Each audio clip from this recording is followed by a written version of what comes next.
आज मैं आप लोगों के बीच पुनः उपस्थित हूँ और मैं यह बताना चाहूँगा कि अघोर पंथ के जो संत होते हैं वह शमशान में रात में क्यों जाते हैं। आखिर ऐसी कौन सी परिस्थिति उत्पन्न होती है कि उनको रात में शमशान जाना अनिवार्य होता है। तो सबसे बड़ी बात है कि अघोर पंथ के कुछ संत शमशान में वास करते हैं और कुछ शमशान से दूर रहते हैं, वे रात में प्रायः जाते हैं।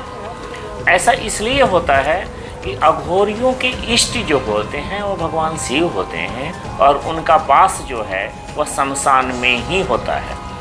ईश्वर तो प्रकृति के कण कण में होते हैं, लेकिन अघोर पंथ में यह मान्यता है कि जब आपका शक्तिपात होता है, जब आपकी तंत्र दीक्षा होती है या आपकी मंत्र दीक्षा होती है या आप गुरु के सानिध्य में रहते हैं, तो आपको शमशान जाना अनिवार्य हो जाता है।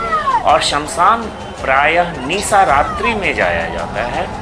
ऐसा माना जाता है, जो कि सत्य है। निशा रात्रि जो है वह रात्रि 11 बजे से 1 बजे तक मानी जाती है, लेकिन 10 सवा 10 बजे से लेकर पूजा की तैयारी करते हुए और 3 बजे तक प्रायः अघोरी शमशान में रहते हैं।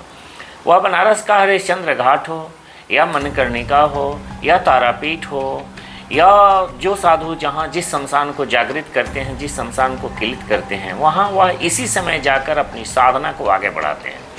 इसका प्रमुख उद्देश्य क्या होता है कि निशा रात्रि में जो होता है वह महामाया की शक्ति जागृत होती है।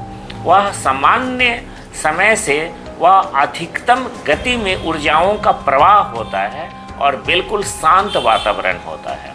तो उस शांत वातावरण में जब अघोरी जाता है और अपनी ऊर्जाओं को निकालते हुए जो चिता जलती है और उसकी ऊर्जाओं से टकराता है, तो उसकी शक्तियाँ बढ़ जाती है और महामाया के मूल स्वरूप का दर्शन होता है। 2 ऊर्जाओं के टकराव से ही ईश्वर के मूल स्वरूप का दर्शन होता है। इसलिए अघोरी प्रायः आप देखेंगे कि वह रात्रि में ही शमशान जाते हैं। कुछ अघोरी शमशान में इसलिए रहते हैं, वह 24 घंटा रहते हैं, ताकि शमशान में रहेंगे तो उनकी वैराग्य की भावना बढ़ेगी, उनको हर एक चीज़ों से डी अटैचमेंट होगा, यानी कि उनको जिन जिन व्यक्तियों से वस्तुओं से लगाव होगा ना, वह सब दूर हो जाएगा। इसलिए वह शमशान में रहते हैं और जो उन सब चीज़ों से अलग होते हैं वह प्रायः, ताकि उनको लोगों को दिखाना नहीं है, तो वह रात में शमशान में जाते हैं और अपने मंत्र का जाप करते हैं, अपने ऊर्जाओं को निकालते हैं और महामाया के मूल स्वरूप के ऊर्जाओं से टकराते हैं, जो कि चिता से निकलती है, और उसके बाद अपनी साधना को आगे बढ़ाते हैं। मुख्य उद्देश्य यही होता है, इसलिए अघोरी प्रायः रात्रि में शमशान जाते हैं। जय माँ।